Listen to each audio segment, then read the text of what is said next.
This channel does not promote any violent, harmful, or illegal activities. All content provided by this channel is meant for an educational purpose only.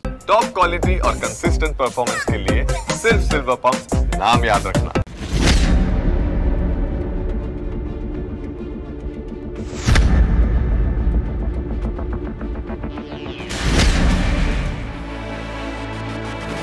সরকারি তেল চুরি এমনই অভিযোগ উঠল জেলা পরিষদের তৃণমূল সভাধিপতির বিরুদ্ধে।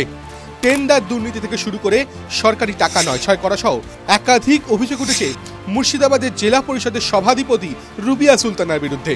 তবে তার দাবি এমন কোনো দুর্নীতি ঘটেনি। দলের লোকজন ইচ্ছা করে এইসব অভিযোগ তুলছে বলেও অভিযোগ করেন রুবিয়া।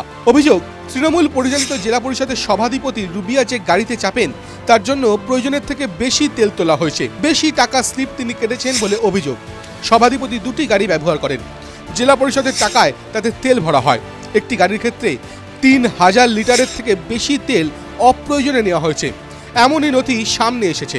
এছাড়াও নিজের স্লিপ ইস্যু করে তিনি যে তেল তুলেছেন তাও নিয়মের বাইরে বলেই অভিযোগ।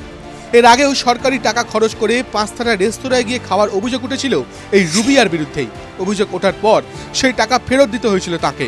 এবার ফের একই ঘটনার পুনরাবৃত্তি। রুবিয়াকে প্রশ্ন করা হলে তিনি বলেন, এই জেলা পরিষদে কোনো দুর্নীতি নেই, এই সব দলের লোকই বলছে। সব কথা তো বলা যায় না, না জেনে কেউ কিছু বললে তারা জনপ্রতিনিধি হওয়ার যোগ্যতা রাখে না।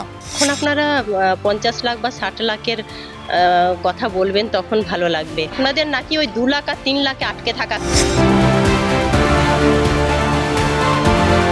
বহরমপুরের তৃণমূল সভাপতি অপূর্ব সরকারকে এই প্রশ্ন করা হলে তিনি বলেন, যার বিরুদ্ধে অভিযোগ সেই উত্তর দেবে। TV9 Bangla digital.